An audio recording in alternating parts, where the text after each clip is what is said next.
your ball in the trees and then you live out the putt. But if you've got a little time, then come and spend it with us, 'cause now you're listening to the Rough Cut. Hello, and welcome down to the Rough Cut Golf Podcast, your weekly look into the minds of some of the finest golf journalists on the face of planet Earth, currently residing in this room in Manchester. And what a room it is this evening. I have to say, this may be a new record. The meter has reached peak, and we are at about 35 degrees Celsius in this office today. If you are working in Fahrenheit, that's about 160 degrees. I am joined... I'm not sure that's entirely accurate, but we'll take it. Joined by Mick and by Jacob for this episode. Kieran is currently swanning around the south coast, and it's a very exciting week because we have another major. We have the US Open. Installment number 3 of the golf's biggest event is happening this week, and it is happening at LA Golf and Country Club. Which, by the way, looks incredible. Yeah, it looks so good. We'll get into it a little bit more as we go further on, but the excitement is building up. It looks very cool. It is. It's a new course to many people who will be watching this. It's a new one on me. So we're going to get into that. We're going to get into a little bit about what we've been doing this week, our picks for the US Open, our teams, and all the fun stuff. So if you haven't already, please subscribe to the YouTube channel if you're watching this, and follow us on your favorite podcast provider. We would love you to be part of the Rough Cut Golf community. And talking about the Rough Cut Golf community, what have we been up to this week? Let's throw it over to Mick. What have we been up to this week? Since the last podcast, you played a very highly ranked golf course in the northern regions of our country, Royal Birkdale. I did. I also played Wallasey as well. Oh, you played Wallasey? How dare you forget that? I'm so sorry, Wallasey crew.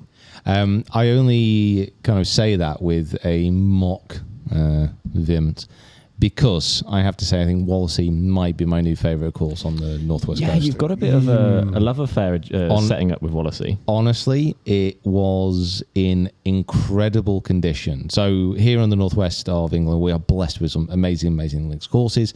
Played at Birkdale, and it was looking fantastic. It was looking crispy. We've not had a great amount of rain for this time of year. I believe the word silver was used multiple times. It was looking very silvery. When a links course really gets burnt out, it just takes on this beautiful like sheen as well, isn't it? Yeah, it's kind of like the glow of a 70-year-old silver fox. It's just wow. Sexy in an old kind of way. We did have also. We had a little bit of those scenes in Top Gun where the like runway is, you can see the heat coming off the road. It was a bit like that, looking down the fairways at Royal Birkdale. It was like I got sunburnt while we were out there because I didn't look after myself. Put sun cream on, kids. Yeah, wear sun cream and drink loads of water. In fact, we're going to drink some water right now. If you are watching this and you do see sweat profusely rolling down our faces, we really are not joking. It is into the mid-30s in this office. One of the curses of having our work establishment in what was formerly the biggest cotton mill in the world. In the world? Yes. Has its bonuses and its negatives. It's a beautiful building with much history. However, we are in the top floor and the roof is quite literally made of metal. So when it is the winter, it is cold, and when it is in the summer, boy, oh boy, that sweat dripping right down into my butt crack is telling me it is hot right now. Podcast is all about descriptive, animated. Can get exactly. The word moist needs to be used. We are all a little bit moist right now. Would you prefer to play? Sorry to cut you up. Would you prefer to play golf in like absurd heat, or like yes, or too cold? Heat, definitely. Really? Yeah. Well, I played golf in Vegas in the middle of summer, and it was like mid-40s. Yeah, Death Valley. But it was quite weird because it was so incredibly hot, but it was also an incredibly dry heat. So it was mid-40s, and I was hardly sweating because the sweat was just leaving my body as soon as it appeared.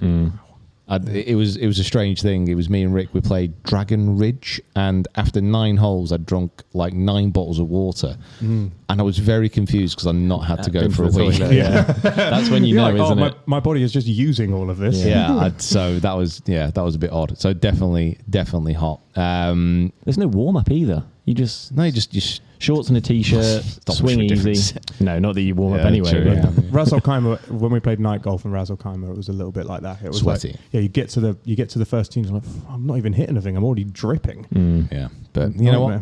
Hey ho, this is the most British thing ever. Talking about the weather and trying to find complaints about the beautiful sunny weather that we're having. Yeah, we can complain. We just want to play up to the stereotype. We want to make sure we do it. Absolutely.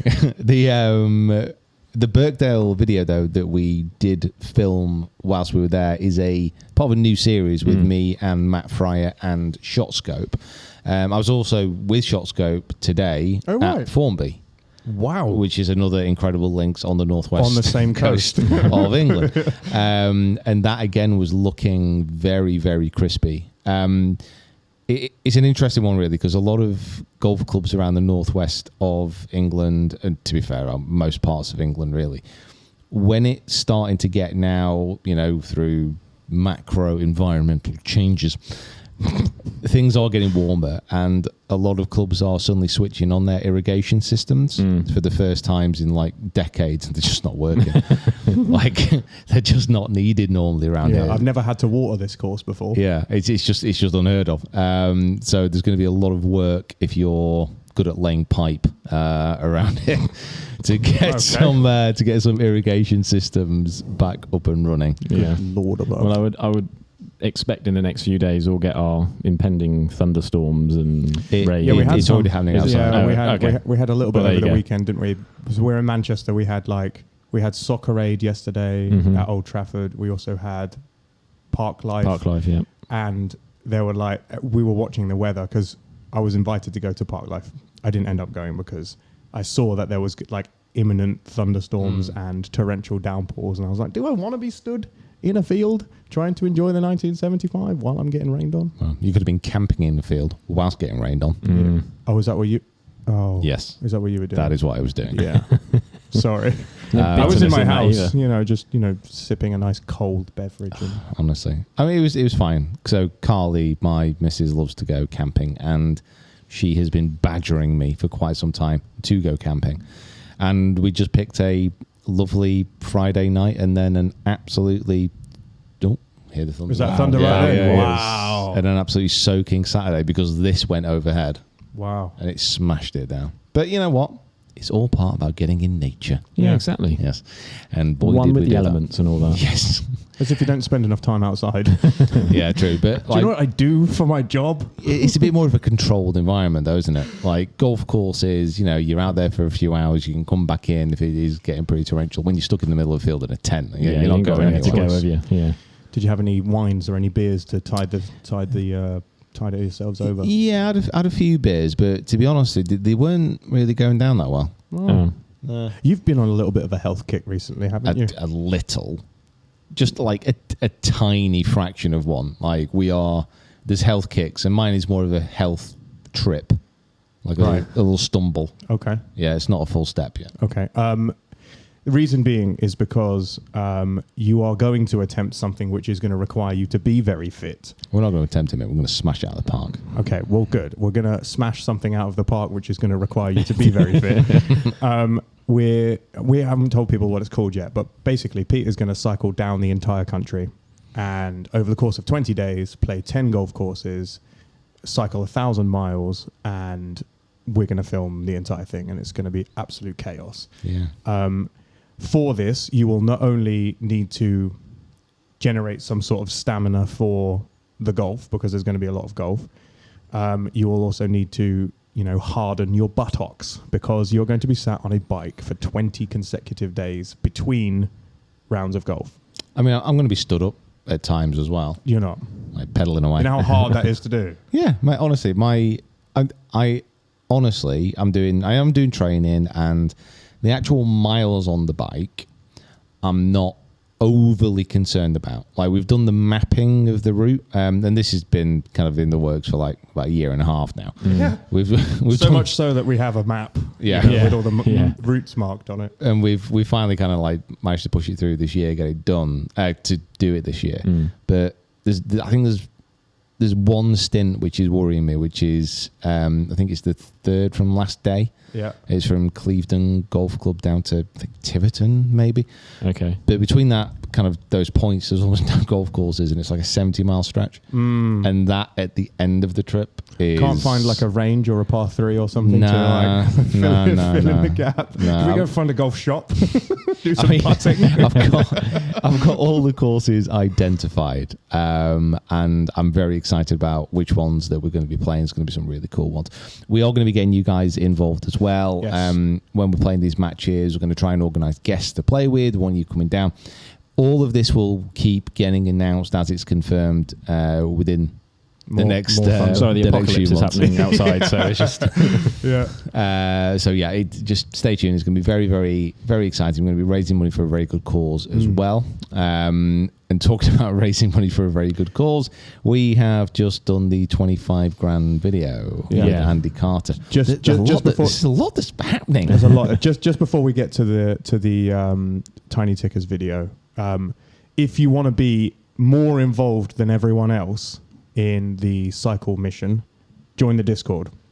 If on the Discord there's a room which is called Guest Book, and if you put on the Guest Book page, if you put where you are from, your local golf course, when we are planning the route, if you are within a kind of acceptable range, we will get in touch with you and say, come and meet us. We're going to go and play this golf course. We're going to be here approximately this time. Come walk the course with us. Come cycle with Pete. Do whatever you want to do. But all of that information is going to be shared in the Discord. So all of the Discord people will have that information first. If you want to join the Discord, it's down below. Yeah, need to get on top of it a little bit. Like, we announced this just over like a couple of weeks ago, maybe now. Yep.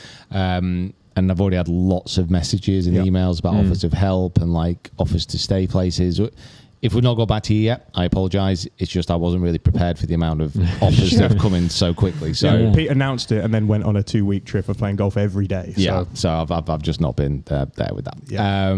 Tiny Tickers. Tiny Tickers, yeah. So bit of a double header really. So earlier this year at the Waste Management over in Phoenix, we did a video with Whoop, which was a nearest to pin competition. There was loads of people taking part, and I finished second. If you've not watched the video, please do. Which earned me 25 grand to donate to charity. Donated that to a local animal shelter in Phoenix, and that kind of money is just cleared through into their account. So cool. So I got an email off those guys. It must have been quite a surprise, because I'd say, all I literally did was like Google best charities in Arizona, and that like came up. Yeah. And obviously, me, I love dogs, and I was like, well, that's just got to happen. Yeah. So it must have been a nice surprise for that to land. And then within the same week, we've just done a video with Andy Carter where we played for 25k. We agreed to donate it to charity, and in the end, it's all gone to Tiny Tickers, which are charity, which Andy's very involved with because of a situation that he had with his own daughter. So if you've not watched that video, make sure you do. But it kind of feels weird. It's like a 50 grand week. Yeah. There's a lot of donations going on out of the Finch Golf Media bank account. Just a charitable man now, aren't you? Very charitable. Wasn't it one of the we set out some goals for the year, numbers to do with views and videos we wanted to make, people we wanted to film with, places we want to go to. All great. One of the goals for the year was to try and donate more to charity. Yeah, I mean the goal for the year overall is 100k. Yeah. Oh, wow. Like to halfway there, mate. Yeah, and that's the thing. Like, we're halfway there. Well, I would say that we're probably more than halfway there because I can think of some other times where there's been. Have we done any other charity stuff this year yet? No, not yet. I don't think so. What am I thinking of? I bought a poppy and put a pound in. That's close enough. Does that count? Yeah, that 50,001 pound. Yes. So yeah, it's. I always think that like we've got such a big audience now, and it's fantastic that you guys kind of watch our stuff and get involved. That we've got an opportunity to actually do something which is just a little bit more than make videos. Yeah.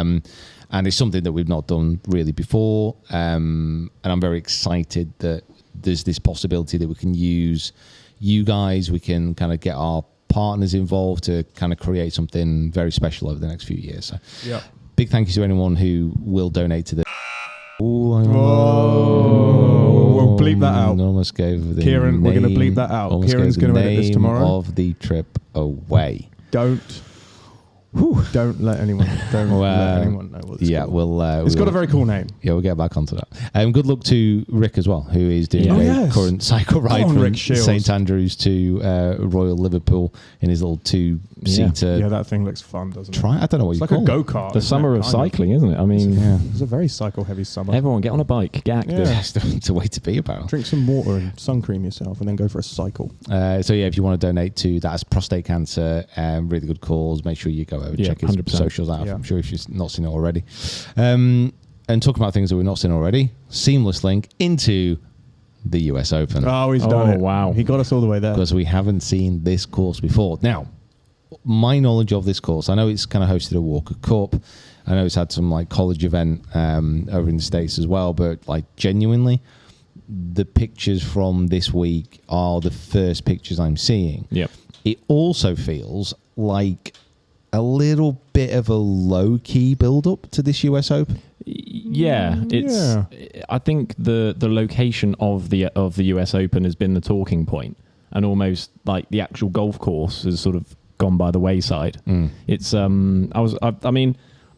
was taking a trip down learning the course today. I've not seen it before. I've not known much about it before. One of the first things I usually do when a major comes round is watch either the Golf Digest or Fried Egg video where they give you the flyovers of the holes, and it just gives you a... Big shout out to Golf Digest and particularly the Fried Egg. That video is... Yeah, gives you... And that podcast about it is also very, very good. It just gives you such a great perspective of what the players are going to be up against this week. Yeah. And I came away from it. We watched it this morning, Mick, and I just came away from it in awe, really, of what this course is going to be. There's a lot of challenges that maybe we haven't seen in the majors yet this year. Yeah, we were talking particularly about the length of the par threes, the like double breaking fairways on the longer holes. Yeah, it's going to be the kind of like wild bunkering is something that we've not kind of experienced yet this year. It's going to be a very interesting test. I'm going to ramble off a few facts about the course just to kind of set up for you guys and also for you listening as well if you haven't seen or heard about the course before. So the US Open this week is being hosted at the Los Angeles Country Club, funny enough, in LA. Yep. Yeah.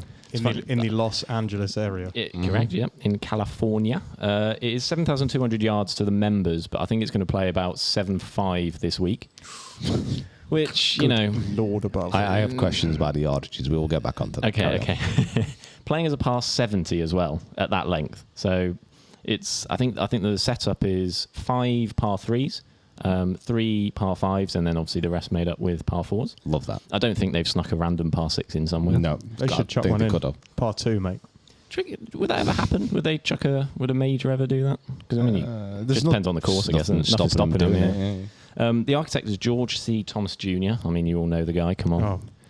Yeah. big TJ. Yeah, exactly. Boy. Yeah. Established in 1897, 126 years ago for those. And I did that quick maths. That was incredible. Yeah, I know. It was good, that, wasn't it? Yeah. And I think in 1912 it had some adjustments. Yeah, I remember. Pete was alive then. It's big news. As it has, I think in 2010, I think they did some sort of major restoration stuff, which is a kind of similar narrative that we were sort of told with Oak Hill. And sort of the transitions they made. Yeah. So did you see the before pictures from like 2009 and 10 before they started? Was it Gil Hance? Who was it? I think that's right. Yeah. Obviously you're going to come onto it, but the kind of waste areas, the kind of like grown up bunkers, the rough kind of bits, they were all grass. So it was all like very, very tame. Oh no, I've hit it down into the sand, into the trap, and it's just like tight mown grass that you can just clip straight out of.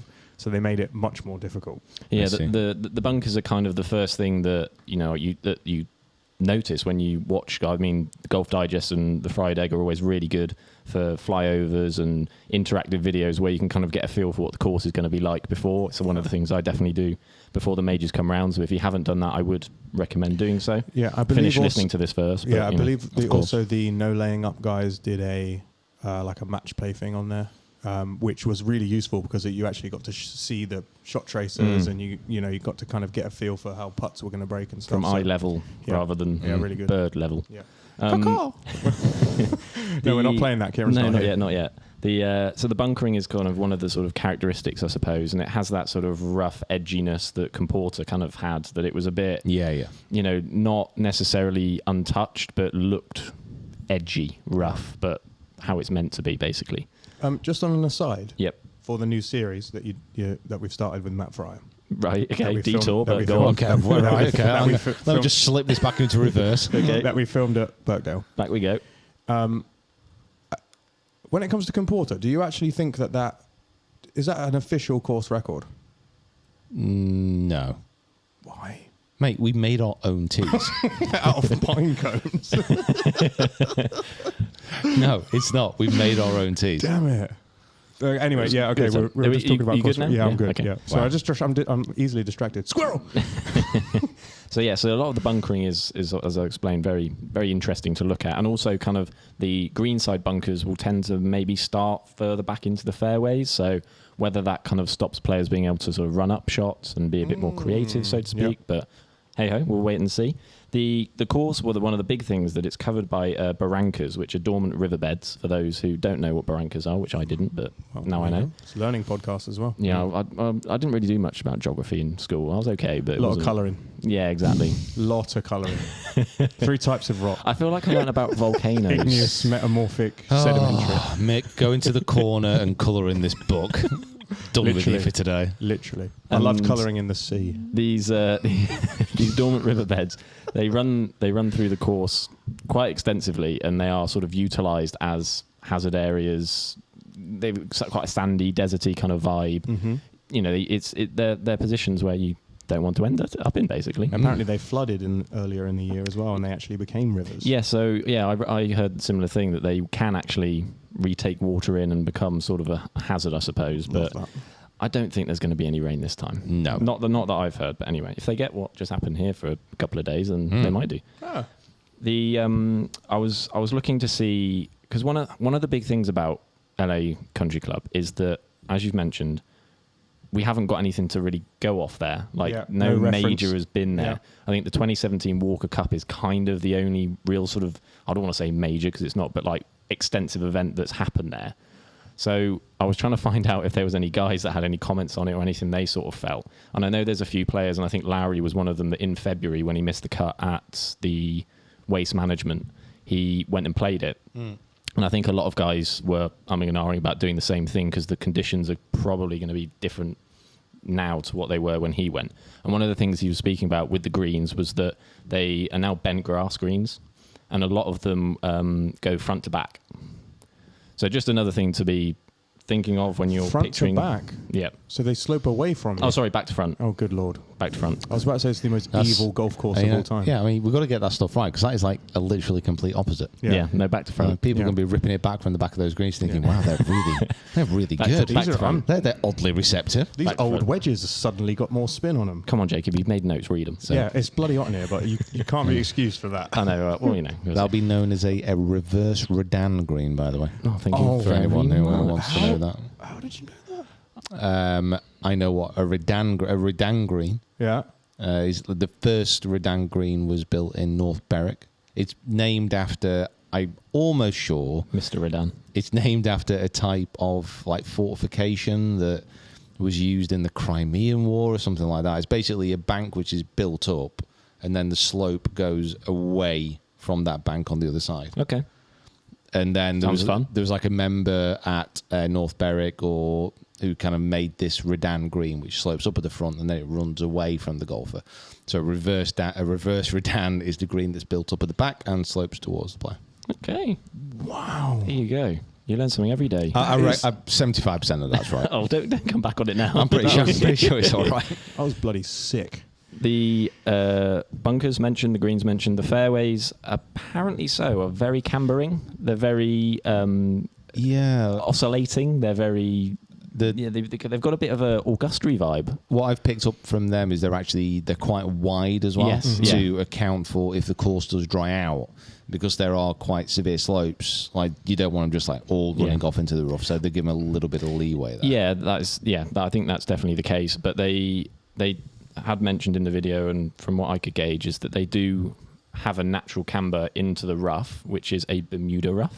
I see. This is the thick LA Country Club trivia, isn't it? This is the first time that we've had Bermuda rough in a US Open since 2014. And you know what? I can't wait for this. I, for one, I was on the streets. Bring back Bermuda. Bring back the Bermuda rough. Who's the guy who's particularly good out of Bermuda grass? Is it Jordan Spieth? Sounds probably. He's pretty good at any grass, to be honest. That's true. I think at the PGA they were saying, "Ooh, this rough is going to play into XYZ person's hands because it's Bermuda." I was like, okay. Probably Brooks's, I Maybe. imagine. Yeah. It did, in fact, yeah. We spoke about the undulations, and then there is some quite severe elevation changes as well throughout the course, from off tees to greens, from fairways up. Like, there's a lot. I think there's a few blind shots out there, which I know are hit and miss with certain people. I know, Pete, you quite like them, but hey-ho, I'm not going to go too much into that right now. Is it because you don't have to worry about where you're hitting it? No, I just anyway. I just think it's nice to have that little bit of variation. The only point I don't like a blind tee shot is like a par 3. He's like, I have no idea. Yeah, I can't gauge this. Yeah, and like there was one at Abu Dhabi, wasn't there? Do you remember that it was like maybe like the third hole or something like that, and it was kind of you just had to hit it through the aim of the valley. Yeah. You with me? Yeah. Horrible. We're in the same room. Good. Have you ever played Heaton Park Golf Course in North Manchester? No. I have, yeah. 6 of the first 8 tee shots are blind. What a Faldo Series event there. Oh, there you go. That was a great day. That was I pretty much like topped my tee shot off the first. Yeah, that's blind over the hill. Yeah, and just kind of scrambled over, thinned my approach kind of to the right of the green, then hold like a 50-footer. And I was like, boom, this is going to be my day. It's going to be a good day. It's going to be a good day. Just final few things on the course. So one of the lines that I quite liked, which I just kind of just presents modern golf, I suppose, is LACC is perfectly equipped to withstand any bomb and gouge tactics. So, I mean, Bryson. Thinking Bryson at where was he? Wingfoot, thank you. Yeah. The natural kind of reaction to when the US Open comes around is let's look for guys that can hit it quite far because the course is going to be super, super long, also fairly accurate. And then if they're 80 yards away from the hole, it doesn't matter because they're in the rough. They can hit it closer than that from 170 yards. Yeah, I mean, I think this, from what I've seen of the course, what I've seen of the flyovers, obviously the fairway's been relatively wide. When it goes into the rough is very thick. Mm-hmm. So the thing is, like, bomb and gouge is a tactic used in golf where you can just smash it as far as you want, and as long as you can smash it as far as you want, gouge it out of the rough, try and get it up and around the green. Stats show the further down the hole you get, the more advantage you have, because out of the rough with a sand wedge, you're going to be more accurate than a 6-iron from the fairway. It's that kind of tactic. Yeah. I don't really think you can bomb and gouge proof a golf course in many respects. Yeah. But, because Wingfoot was meant to be a bomb and gouge proofish course, and yet the biggest bomb and gouger won, because he was the best at bombing and gouging. It just doesn't really work for me. But I'm interested to see what this course is going to be like as well, because of the randomness of some of these holes and some of these yardages. We're starting with I think the first hole was 590 yard par 5. Love a par 5 to start. Love that. Apparently, like, quite an easy hole as well, like quite gettable. Yeah, so, I just love it. Par 4 and a bit, apparently. In regards to like wide open fairways, that's by the looks of it. And isn't it very wide straight as open as well? as it can be? Yeah, it looks. It looks like a walk in the park. Yeah, I just love it. But it's so random because like you get that and you're like, okay, we're getting into it. And then you've got par 4s which are well over 500 yards. You've got par 3s which are 290 yards. You've got par 3s which are 130 yards. You've got par 4s which are 300 yards, 10 yards longer than the par 3. Yep. There's a par 3 that actually scales down to like 78 yards or something. Is the Yeah. shortest they can have it. So that's one of the things as well that, you know, we've seen this with the USPGA throughout all of their open events, is that they can manipulate the tees, they can manipulate the pin position so much on this course in particular that you kind of have to disregard the yardages they're giving for now. Yeah. Because as you can say, there's a par 3, which I think, I can't remember which hole on top of my head, is being shown as about 130 yards. Yeah. But can play it 79 yards. Which I absolutely love. Yeah. I love a tiny little I par can't- 3.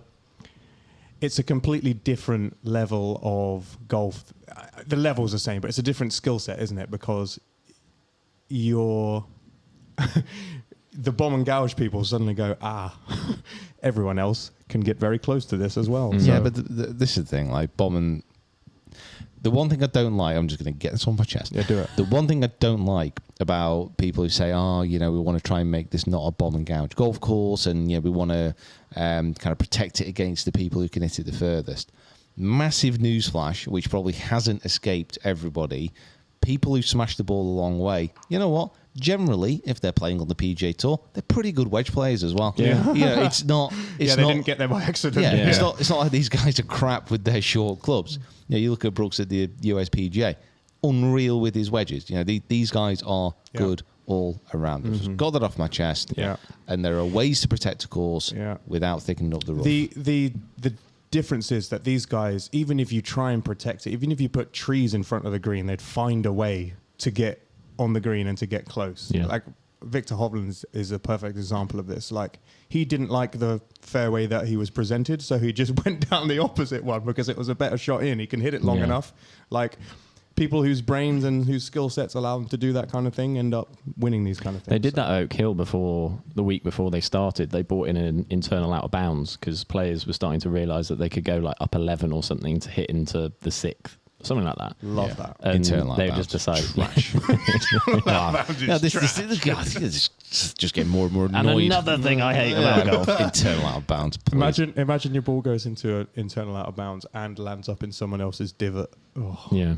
the pain. But again, so just to round off sort of general sort of course understanding and getting a better picture, is one of the things I just really like about this course is that it just seems like it's kind of a amalgamation of like every type of golf course. What the way that they're saying that it's going to be quite burnt out, the way with the undulations, the way that it runs up to the greens, has a bit of a linksy feel, the different elevation changes, the different humps and bumps, and again movements on the fairways. It's got sort of a bit of a Augusta, Kapalua kind of vibe. Okay. There's trees to avoid, there's bunkers to avoid, there's not sort of one thing that this course is, and it seems like not only for the spectator watching that it's going to be amazing to see, but it feels like that there is more golfers in play to win, I feel, than just the classic let's see who hits it really far. Okay. Not a great deal of water. No, not a deal of water. Rivers are dried up. Yeah, the Brancas, mate. Soz. Yeah. Sorry. You used to have water. Yeah. Back in the day. Now those barrancas are dry. The rivers run dry. Unless it rains. I think I've said the word barrancas more times in the last 30 minutes than I have in my entire life. Yeah. Tell you. This is why the Rough Cut podcast brings new names, new words, and new Absolutely. educations to the golf. Just on the point of what you're saying about like the long distances, I think 3 of the par 3s are over 225 yards. Then there's the 3 par 5s, and then I think 6 of the par 4s are over 480. I think the 290 par 3. I think that's probably the signature hole because you have that view 11th. of downtown LA as well. This is the one you're hitting back up towards the clubhouse. Yeah. No. The 11th is the one that's the par 3 down. Yeah, kind of down. The 9th is the one up to the Up to clubhouse. the clubhouse. Yeah. And it's got- the 11th is crazy. Yeah, and it's got one thing I do like about holes like that. It's got this like landing area just to like short left where you can like hit fairway wood and like bound it down and on. And, like, Yeah. I do remember the one. Yes, yeah. there's a barranca or a brook running just in front of that landing area, isn't there? Yeah. And I like holes like that. That gives you a few kind of options. So it should be a fairly interesting US Open by the looks of it. I don't think they're going to go for making it impossible, which is something that a lot of people do like to see at US Open. They want to see these golfers struggle as much as humanly possible. I Yeah. think it's going to be tough, but I think the scoring might be a little bit lower than in previous years by what other people have been saying. I generally think that most people have come around to the US Open being the hardest major and actually embracing that a little bit. The problem the US Open and the US PGA had in the past was like they were just getting a bit close together. There was no separation between the two. US PGA still doesn't, for me, have a massive identity, but the US Open does have that. It is the hardest test in golf. Yeah. So I do still want to see these tour pros suffer a little bit. Do you want to see the PGA go back to match play? I would, yeah, 100%, but it's never going to happen. So No, I wouldn't do it. The PGA, it's you feel now is more so actually kind of trending towards a US Open style event more so than any other way, really. Listen, we don't know, they don't know, nobody knows. They just pick a course and apart have from at it. Apart from having a massive trophy, That It's a trophy's too what it's big. great got. trophy. It's too big. Nah, it's a great trophy's trophy. too big. No, I love it. ostentatious. The trophy's too big. The trophy should be too big for someone to pick Yeah, up. you wouldn't be saying that if you were picking it up, though. I would. I'd be like, You'd bloody hell, this is too just big. enough. Why do you think they make it that Brooks wins every year? Because he's the only man who can pick it up. Oh, yeah. Flex them biceps. Bryson broke it by accident. So we will see how it all plays out. I mean, we've obviously got our teams. We have. Yeah. For the majors this year. Has anyone got the standings? I have. So yes. what happened at the start of this year? So myself, Kieran, who's not here, Jacob, and Mick, we all picked a roster of 4 players. The position that they finish in the major. So obviously Brooks last time, who was on Kieran's team, he finished first. He gets 1 point, and it is the person with the lowest number of points at the end of the year which will win. The person with the highest number of points loses and has to refill the cabinet, which I narrowly avoided after Tommy Fleetwood. Oh my! we haven't spoken about that. talked about Fleetwood. You know what? I just started to get over that. Now I'm back in the depths. Yeah. Now I'm in it. Tommy, man, in all fairness, like that's the. I would say that felt. I know he's been in position before. That felt like the closest. That was the closest. That was unbelievable. That was the closest. I've sat and watched him and prepared for a final day 4 potential push to win on the PGA Tour, and it's never like he's been there, but he shoots 1 under, and other guys shoot 6 under, and he's nowhere near. Yeah. You know, we're talking playoff, and then what I can't decide is either the best way to lose or the worst way to lose. I think sometimes, because you can say it in a sense that really, that last hole, Tommy parred it to get in the playoff. You would fancy him to make a birdie on that hole most occasions. That first playoff, though, when he made that birdie putt. That's the thing. Like the what you'd say about Tommy is like in the past he's never looked like he's gone out and attacked it. He's just like it's always felt like he's never quite had his full game on that last day. Yeah. That wasn't the case yesterday. It just looked like he was in control. He was swinging it great. He was putting unbelievable. He hold that putt in the playoff to keep it going, and then Nick Taylor. I mean, anytime it was a freaky win. Look, Yeah. Look, you can look at it 2 ways. That Nick Taylor, I mean, it was almost, I love a narrative. I love a story, and it was obviously just written in the stars, as if you want to, if you want to say. And in the environment that Tommy was having to try and win, though I say they always go, oh, he hasn't won his first one in America. Theoretically, he wasn't in America, so That's true. And then Nick Taylor obviously became, a Canadian to win the Canadian Open for the first time in so long. That was the longest putt he's holed in his career. And it just happened to be for an eagle in a playoff to win. And again, not to. Because I'll fight Nick Taylor's argument or case here, is that actually Tommy should have won it the 2 previous holes. He had 2 looks at birdie, which he should have, at least should have made one of them. And they were bad putts. I was quite watching that playoff. I obviously wanted Tommy to win, but at the same time, like I'm not upset that Nick Taylor got that victory in that way, just because it was such a great scene, and such a great story, it was such a great finish. And Hadwin got I was tackled. going to say, I've completely forgot the Hadwin thing. funny. The footage of the slow mo is It's so good. If someone's filmed it like on a cinematic, beautiful camera. If you've not watched this yet, please just go on any social media, just type in Adam Hadwin. So Tackle. Adam Hadwin is Actually, don't do that. One of Nick. Adam Hadwin is one of Nick Taylor's friends, and he kind of ran onto the green with a bottle of champagne to celebrate. And a security guard kind of caught up in the moment. Obviously, not a keen golf follower, no idea who these people are. Listen, I wouldn't have known. Yeah, shimmied around Nick Taylor and his caddy, like dropped the shoulder, looped on the inside, and just plain rugby tackled. Yeah, and now Adam Hadwin to the ground. I heard, the guy with the Michelob Ultra, he got a contract with Michelob. This guy now has an NFL contract. He's in the NFL. Yeah, he's just Yeah. been signed to a practice squad. It's an unbelievable story. It's gonna be a good year for that guy. Anyway, this was a great segue to allow Mick to pull up the standings for please let us the know. major tournament. So we are 2 majors in. What are the current standings? The current standings are, in fact, should we go? We'll have to go in reverse order. Actually, I'm losing currently. Okay. I'm on 343 points. Okay. Peter, you're third. Actually, no. Yes, you're third. Correct. 328 points. The reason that I was slightly confused there is because, actually, weirdly enough, we have tied first. Yeah. Jacob and Kieran, 254 points, and Kieran has used a sub. Yeah. So we have allowed a few subs with if your player doesn't make the tournament or misses the cut, they get the number of players who missed the cut. The last place finish, should I say. So, for example, the PGA, Fitzpatrick missed the cut. He got 76 points because that's how many players missed the cut. There we go. What a disgrace, by the way. Come on, Matt. Yeah, well, this is his tournament. This is true. This Defending is- champ. Defending This champ. Yeah. is his tournament, and who's got him in his team? Your boy. Yeah, but he didn't win the US Amateur at this one, so he won't win. Yes. Yeah. And that's the qualifying criteria. Apparently so. Okay, so a quick Put him on rundown. Brookline. He loves it. Yeah, a quick rundown. Pete has Rahm, Cam Smith, Sam Burns, Francesco Molinari. Are all of them playing? Yes. Yeah. And now Cam Smith is going to be back on the PGA Tour. He's now eligible to be a really good player again. So I'm allowed to like him again now. I'm looking forward to Cam Smith winning this one. Very good. Jacob, you have McIlroy. Tom Kim, who you're a bit down on. Yeah. Not a great year. Is it? He does like getting muddy, but he doesn't like making cuts. He was fine at the Masters, I think, and then missed the cut at PGA. Potentially.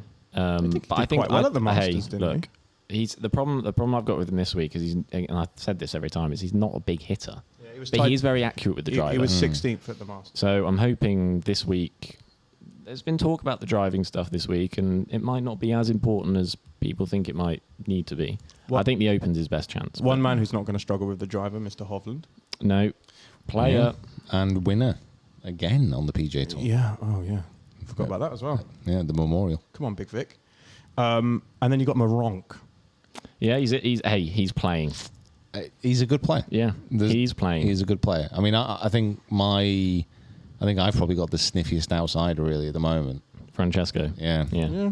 I was convinced at the start of this year Francesco would refine that form for an Italian Ryder Cup. I thought the same. And it ain't happened yet. Yeah. They better win here. Probably get him in the team. That could be it. Kieran subbed out Zalatoris and went for Lowry. He's now got Lowry, Scheffler, Finau, and Brooks. Okay. Yeah, we don't. Good team. Yeah, very good team. Good team. I mean, looking at that, could you really look past Brooks now? I mean, tough. Very tough. He looked like Brooks of old during the USPGA, where he's going to turn up for 4 majors a year, win 3 of them. Collect the paycheck. Yeah, and just be him again. In about 10 minutes' time, I'm going to tell you why he won't. Oh, Wow. good Lord. Spoilers. And then I have Fitzpatrick, Morikawa, Sunjae Im, and Rob MacIntyre. 1 second. What Rob? Well done, Rob. Go on, Rob. Did you say that he was in the field? Right. So when I was reading up about the course, the stuff that came up was about the 2017 Walker Cup, and this is also going into me trying to do some research of the player that I want to pick for who I think might do well this week. And because, like last week, it's another course that we just don't have much to go off, apart from guys just playing it, and Max Homer being the course record holder, by the way. Just as There you go. just a little side note. Record Breakers season 2. So in the US team, it was Scheffler has played there, but he only played a couple of games, I think.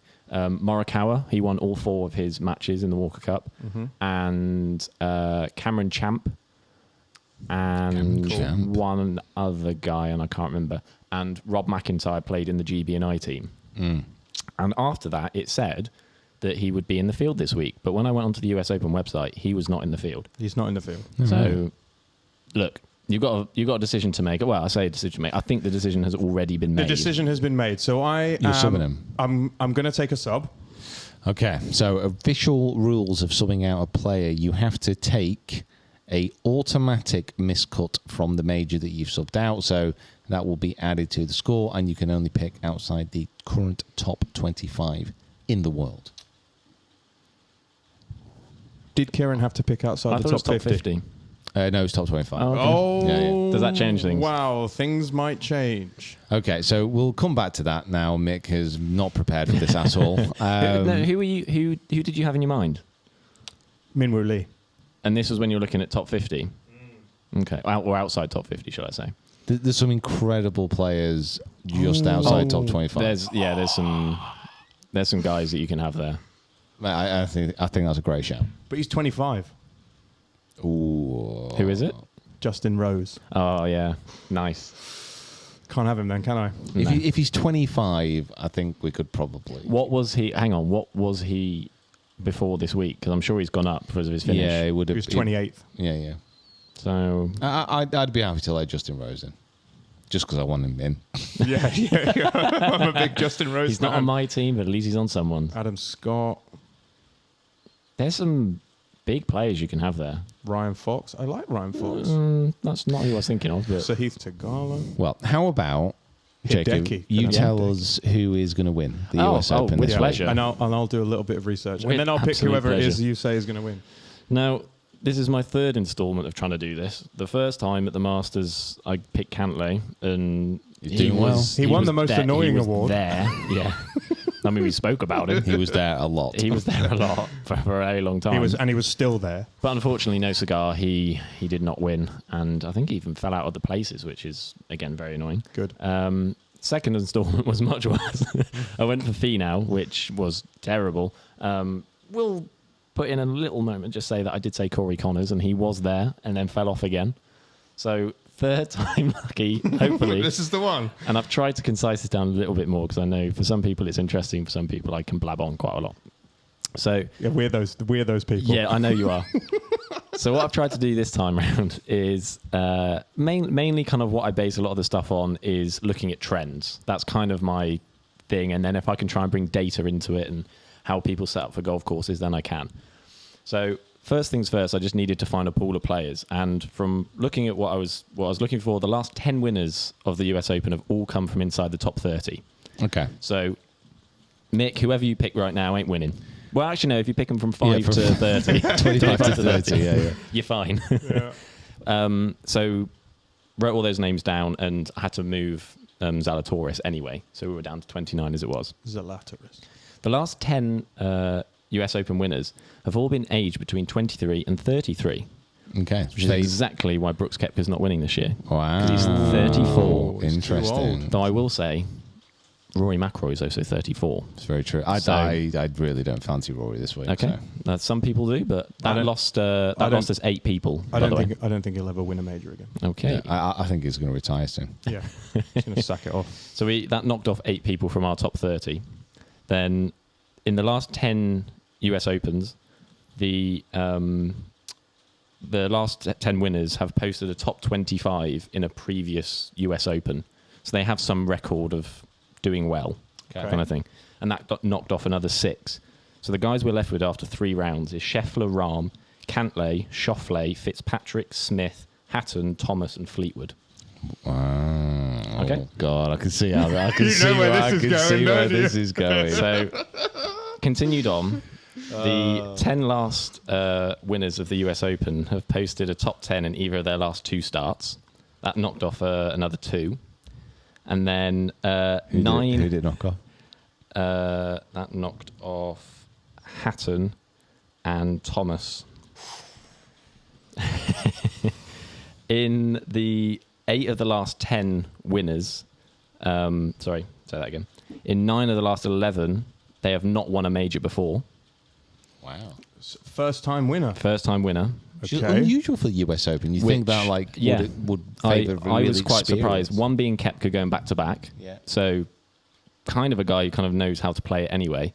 And then Jordan Spieth in 2015 or whatever it was, which knocked off a few more. maybe it's like I don't know how bad this is about to be. Yeah. Do you know what I mean? It's like I don't have a preconception of how hard this is going to be. So I'm just like, cool, I'll just play my game and not worry too much about it. And then the seventh and final trend that I kind of sort of knock off people was 10 of the last winners have posted a top 10 in their last 3 major starts. So that would be the PGA Champ, Augusta, and then the Open of last year. Yeah. So that left me with 1, 2, 3, 4, 5 players, being Scheffler, Cantlay, Fitzpatrick, Smith, and Fleetwood. Okay. Good. I have some of those. Right. Oh my word! Yeah. You've got a table. He's actually got a bloody table I've got a on table. his next sheet of paper. You were out today, right? You were filming. You were doing something on a golf course on the coast. Jacob was sat there giggling to himself about how much fun he was having with the data. Yeah. I would say that my outside pick, well, not such outside pick, he's a great player, but I do fancy Hatton this week. Yeah, I liked Hatton. Yeah, I like Hatton. Sorry, just to reiterate the one about that have never won a major before. So Fitzpatrick and Smith are knocked off, so it left 3 now. Okay. So Scheffler, Cantlay, and Fleetwood are the 3 that are left. Good Lord. So now, I can't believe this. And Scheffler. Yeah, Scheffler's gone. Yeah. So it's left with Cantlay and Fleetwood. Right. Okay. So shock. I went into after looking at trends. I wanted to look at actual data of playing and you know how they kind of match up. And I've gone through all of the shots gained in kind of every aspect of the game: off the tee, tee to green, approach, around the green, putting.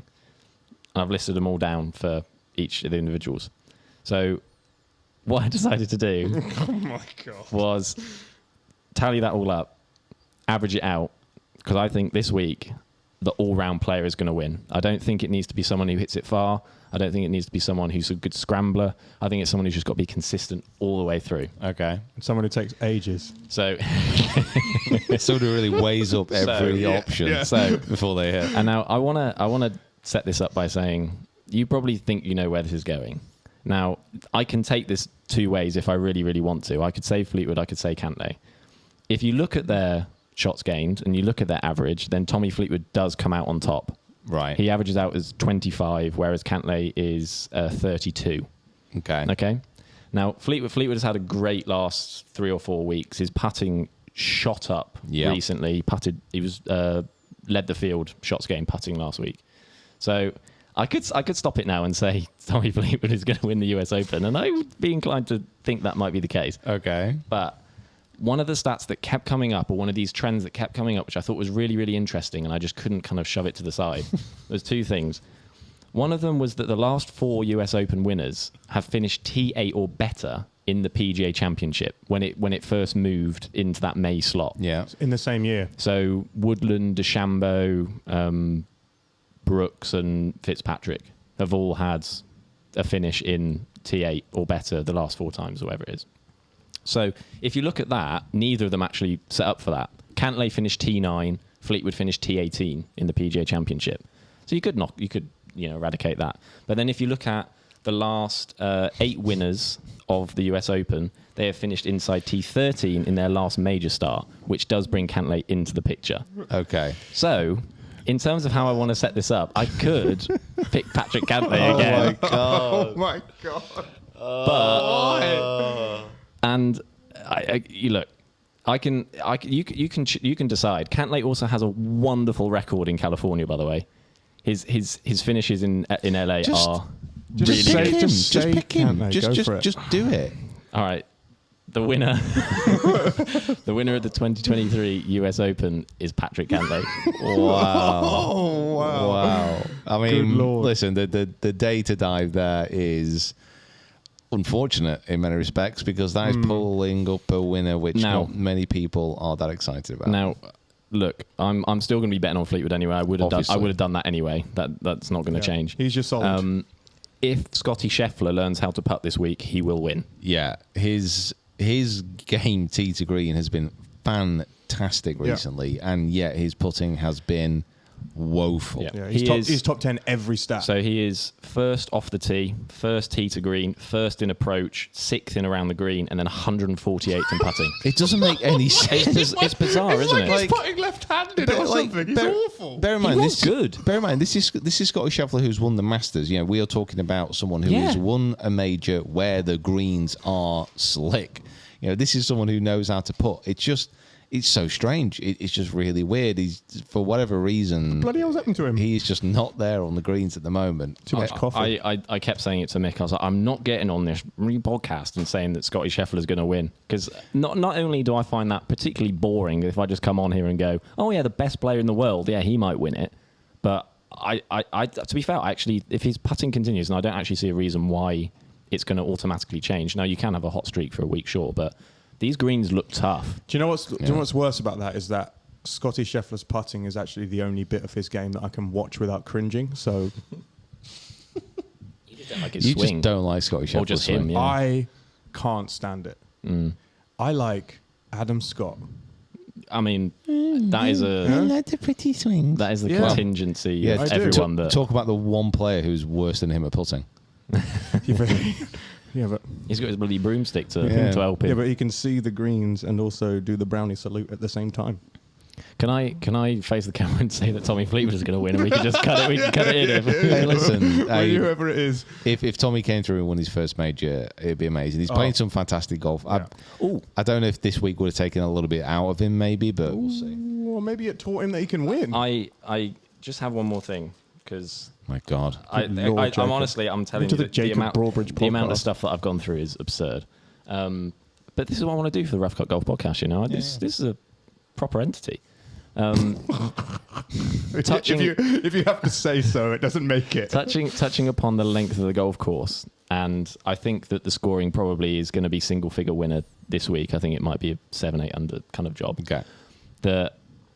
Because of how far they're going to have to be hitting into greens, I thought it would be quite interesting to see who averages up and is quite good on the PGA Tour this year with 200 yards in birdie or better. And Tommy Fleetwood is 5th on that list. Is Morikawa top of that list? I don't know. I think it's Finau, actually. Oh, no. Cantlay is also on this list. Obviously.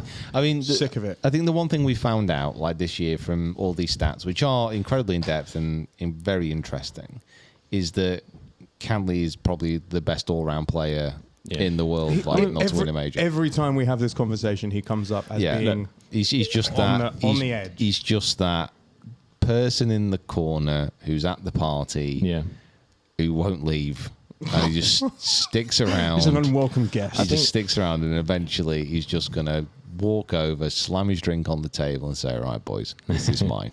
I mean, that to exactly your point of like when you look at it, he averages out as as an all-round golfer, one of, if not the best in the world. Yeah. So what I did try and do this time is kind of get rid of stats from the get-go and just kind of go on trend.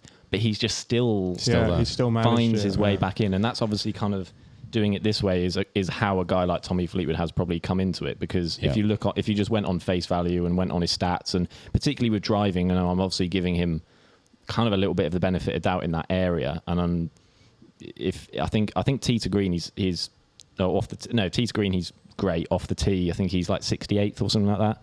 So again, take it all with a pinch of salt. He's I will not say particularly that. long, but the rest of his game kind of makes up for it. He was driving it was very again. good. He was driving it great last week. Yeah. He was driving it really good. So I'm gonna be backing him. Doesn't mean you have to back him, but I hope that we get one finally that come through. And when you've watched the tournament, come back to this video and comment below whether you hate Jacob for getting it wrong because you betted with him, or you love Jacob because you betted with him and Cantlay went and won. Or you hate Jacob because he got it right. And you didn't. And Cantlay won. The one thing that I think we tend to kind of crop this into a short little video and put it online and stuff like that. And I always see the comments of like, "Oh, this aged well." It's like, well, exactly. Yeah, that's that's the the whole point. Yeah. Like, I don't. If I knew the person, I would tell you right now, but I don't. Well, You do. It's Cantlay. Right. So that in-depth insight into the stats provided by Professor Jacob Broadbridge has given Mr. Unprepared himself to pick a player for his team after he maliciously dumps Rob MacIntyre, friend of the channel, out of his squad. It's not malicious. He just isn't going. Like I can either take the miscut and continue with him to the Open, where he also probably won't make the flaming cut. I can't believe you're not showing faith with him. I can't believe you're not sticking with him. Listen, Sam Burns, he's my boy. He's having a stinker, apart from his winner of the match play. But I'm sticking with him. Yeah, come on, Tom. Molinari, like, I ain't letting him go. Yeah, but I'm last. I'm trying to salvage something. Yeah, it's desperate. It is desperate. You're scratching around. You're throwing your crew overboard. And in a vein of desperation, I would like to potentially take you up on your offer. Okay. And select the player who is currently 25th in the world, if that's agreeable to you, Jacob. Also, yeah, I'm okay with it. I'm okay with it. When I decided I was making a sub, which was just after the PGA, when Rob MacIntyre didn't turn up, he was outside the top 25. Yeah, no, well, I mean, he even was last week. Now, I think for Kieran, we did stipulate that it was like the current standings. So we are. I'm willing to also abide by those rules and go for someone who isn't Justin Rose, because I have another option. Okay. I mean, it's a grey area. It's a grey area. I think if we find ourselves in a grey area, then we just have to say no. Okay. Well, no. Okay. Justin. Wow. Okay, so sorry, no Justin Rose. I was gonna have Matt and Justin as my just be annoyed that he was too good this week and went up in the rankings. He was far too good. Well, then my second choice is Hideki Matsuyama. Okay. Who is currently 26th in the world. You went far. Yeah. Hey, well, look, if you go down the list, right, down from Justin Rose at 25, Hideki at 26, Shane Lowry, who's just gone at 27, Sahith Theegala in his kind of like breakout year, not having great finishes, Corey Connors, Russell Henley, Siwoo Kim, Wyndham Clark, Seb Straka. Theegala would have been... Theegala, Corey Connors. LA guy, Pepperdine University. Good. Yeah. He's based on his...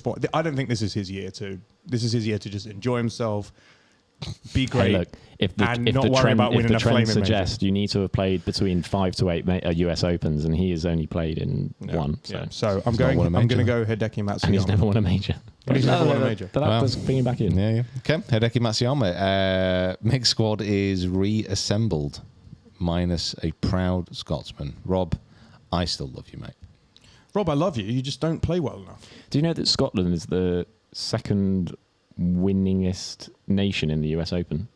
I did not know that. It's America, then Scotland, and then England, and GB and I. Is that, I'm guessing, not Scotland stays on its own? Recent history. Oh no, this is back in the day. Yeah, comment below if you know the last Scottish winner of the US Open, and I will give you a handshake next time I see you. No researching. So that is our quick kind of preview. Our preview of the US Open. I'm very much looking forward to it now. It's going to be a good tournament. I think it's been a little bit overshadowed in the last few weeks with what's been going on in the world of men professional golf. Yeah. It's going to be an interesting situation as the LIV players who are now in apparent limbo between LIV and the PGA. Apparently, LIV is carrying on. Yes. But it for now might not be carrying on. Yeah, but then team golf is also going to exist, so maybe those teams exist. And so maybe they do exist, and then the LIV players will not be welcome back to the PGA Tour, except they will if they pay a fine. And qualify again. And loads of other stuff. Brooks gets more exemptions, so... In other words, we still have no idea. We have no idea what's going on. What is going on. And it is quite surprising that we are not the only ones. Literally nobody knows what is going to be happening. For more golf insight, come next week. With this. It is a very strange situation. And it's just, for me, is re-emphasise what I kind of felt last week. This is a decision which has been taken by about 5 blokes in a back room. Yeah. And we are just understanding more and more about it with each day, and what we are understanding more and more is that there is a lack of understanding about how this will work. Yep.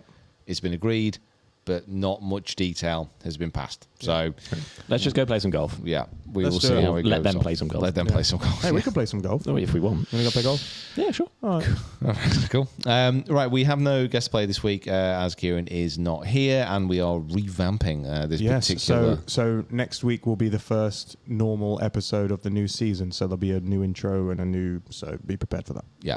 Oh, actually, it might be. It could be this one. We can film it tomorrow and do it tomorrow. Maybe I might not be here. Remember, You might have to film yours right now. Then. It'll have to be next week. Now I'm done. I am done. I'm sweating too my warm. big fat bottom off. So Okay. On the subject of Pete's big fat bottom, see you next week. Yeah, see you next That's week. the third time we've referenced If it. you haven't already, give the YouTube channel a subscribe and make sure that you follow us on all your favourite podcast providers. All right, guys, and stay tuned for next week as well because we're doing the giveaway announcement as well for the Rough Cut Gold podcast. I think got to 10,000 subscribers on YouTube. Right.